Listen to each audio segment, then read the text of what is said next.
नमस्कार दोस्तों, सबसे पहले तो आपको बहुत बहुत बधाई कि एईडीओ की नोटिफिकेशन आ चुकी है। जनवरी में आपका एग्जाम है, तो टीचिंग परीक्षा उसमें हमेशा आपके साथ है। और हिंदी की जब आप तैयारी करते हैं फ्रेंड्स, तो सबसे मेन चीज़ यही आती है कि मैम एईडीओ का सिलेबस क्या है। तो आज मैं आपको जल्दी से बता देती हूँ फ्रेंड्स, क्योंकि बस अब देखिए 4 दिसंबर तो हो ही गया है, ठीक है ना। तो यानी कि लेकिन फिर भी दिसंबर का पूरा महीना और आपके पास केवल 1 हफ्ता है जनवरी का, तो बहुत ही कम समय है। इतने कम समय में अपनी कमर बिल्कुल कस लीजिए। और टॉपिक्स मैं आपको बता देती हूँ फ्रेंड्स।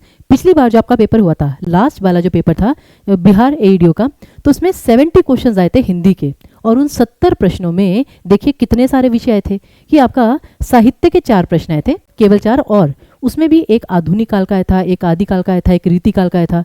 तो ये तो बिल्कुल ही अलग बात है कि सिर्फ आधुनिक काल पढ़ना है या क्या पढ़ना है, सब कुछ ही इंपॉर्टेंट है। फिर स्वर व्यंजन के 3 प्रश्न थे, वर्तनी का 1 प्रश्न, पर्यायवाची विलोम के 7 प्रश्न थे, संधि के 3, समास के 2, तत्सम भव के 3, फिर लिपि भाषा ज्ञान से संबंधित 1 प्रश्न था, विकारी अविकारी यानी कि संज्ञा सर्वनाम विशेषण क्रिया, जिसके सेशन आजकल हमारे यूट्यूब पर चल रहे हैं, तो वो उसके 4 क्वेश्चन आए थे, लिंग वचन के 3 क्वेश्चन आए थे, फिर काव्य रस के 2 क्वेश्चन, अलंकार के 3 क्वेश्चन, छंद के 2 क्वेश्चन, ये सारा काव्य शास्त्र, फिर वाच्य का 1 प्रश्न, कारक के 2, काल के 2, वाक्यांश के लिए 5 शब्द 1 वर्ड सब्स्टिट्यूट के, विराम चिन्ह के 2 प्रश्न, शब्द शक्ति का 1 प्रश्न, मुहावरे लोकोक्ति के 4 प्रश्न, वाक्य शुद्धि सेंटेंस करेक्शन के 4 क्वेश्चन, और अपठित गद्यांश, जो बार बार बच्चे कहते हैं मैम कॉम्प्रीहेंशन आएगा नहीं आएगा, अपठित गद्यांश के 10 क्वेश्चन आए थे। तो अल्टीमेटली ये दिखाने का जो मेरा मुख्य लक्ष्य है वो ये है कि जैसे बच्चे कहते हैं मैम सिलेबस क्या है, तो सिलेबस में आप देख लीजिए कि ग्रामर के किसी भी टॉपिक को उन्होंने छोड़ा ही नहीं।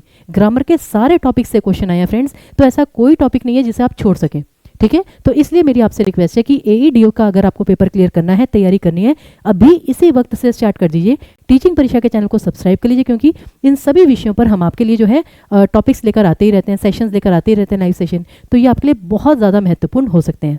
तो एक बार हमारी तरफ से आप सभी को ऑल द वेरी बेस्ट। हम हमेशा आपके साथ हैं, तैयारी अपनी जारी रखिएगा। कोई भी डाउट होगा, कोई भी सजेशन आपका होगा, नीचे कमेंट बॉक्स में लिखकर ज़रूर जाइएगा। बहुत बहुत धन्यवाद।